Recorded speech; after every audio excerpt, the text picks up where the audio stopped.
ठीक है, कर लीजिए सवाल अपना जी, Ashish ji. Thank you so much. Thank you.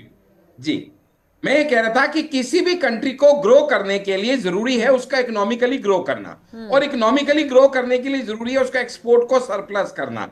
इसीलिए मोदी जी के नेतृत्व में हमारा जो एक्सपोर्ट का जो टारगेट है वो है 2030 तक 100 बिलियन यूएस डॉलर तक जाना, जो करंटली 36.63 बिलियन पे है, यानी तकरीबन 3 गुना करना अगले 5 साल में। और उसी के चलते हुए ये फ्री ट्रेड एग्रीमेंट जो है ब्रिटेन के साथ किया गया है, क्योंकि इससे हमारे जो मेक इन इंडिया है उसको ग्लोबल मार्केट दिलाने का एक प्रयास किया गया है, जो कि अपने आप में एक कहूंगा मैं ये एक बहुत ही बड़ा स्टेप है, और ये एक लैंडमार्क जो एक ट्रेड एग्रीमेंट है वो बन के सामने आएगा। क्योंकि वो ब्रिटेन जिसने दशकों तक नहीं, जिसने सदियों तक हम पे हुकूमत की, आज वो हमारा शुक्रिया अदा कर रहा है, क्योंकि उसकी इकोनॉमी स्लंप डाउन है जब से उसने यूरोपियन यूनियन से बाहर निकला है, ठीक। और वो हमारा शुक्रिया अदा कर रहा है क्योंकि हमने आपदा को अवसर में कन्वर्ट किया है। दुनिया जानती है भारत की अब इस समय ग्रोइंग इकोनॉमी की और भारत की पॉपुलेशन की जो कमालुद्दीन जी। ताकत है, उसके चलते हुए अब हम लंदन के साथ, यूएस के साथ 120 बिलियन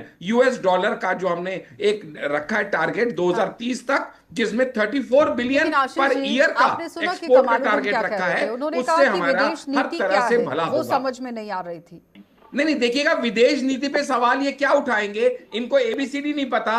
अगर इन्हें पता होता तो इन्हें ये समझ में आता कि यहाँ पे जो बायलेटरल ट्रेड एग्रीमेंट है ये करके हमने कितने, मतलब बोलूंगा कितने कबूतर एक तीर से मारे हैं। हमने लंदन के साथ, यूएके के साथ ये एग्रीमेंट करके पूरे वर्ल्ड को ये दिखा दिया है कि हम आर्म ट्विस्टिंग से नहीं डरेंगे। जिस तरह से यूएस हमारी आर्म ट्विस्ट करके हमसे जबरदस्ती एग्रीमेंट साइन कराना चाह रहा था, हम वो नहीं करेंगे, क्योंकि यहां पे भी हमने 3 साल लगाए हैं इस एग्रीमेंट को साइन करने में। 15 सिटिंग्स हुई हैं, 4 यूके प्राइम मिनिस्टर इसमें बदले गए हैं, और उसके बाद हमने अपनी टर्म्स पे ये एग्रीमेंट किया है, और वो भी इसलिए किया है कि हम अपनी टर्म्स पे जिएंगे। और ठीक अगर है इनको जानकारी में ना विनोद हो जी, तो जरा एक बार सोच लें कि आपने इस देखा कि ट्रेड कांग्रेस एग्रीमेंट पार्टी में कह रही है कि अभी अजीत तो सिर्फ डोभाल साइन वहां हुए पे हैं, क्या बातचीत हुई कर है। रहे हैं। ठीक है अगर आशीष जी। इनकी समझ में ना आ रहा हो तो ये समझ लें कि वहां पे जयशंकर क्या कर रहे हैं, तो ठीक। इन्हें समझ में आ जाएगा कि ये कितनी गहरी जो है रणनीति है मोदी जी की, जहां पे ट्रेड एग्रीमेंट में अजीत डोभाल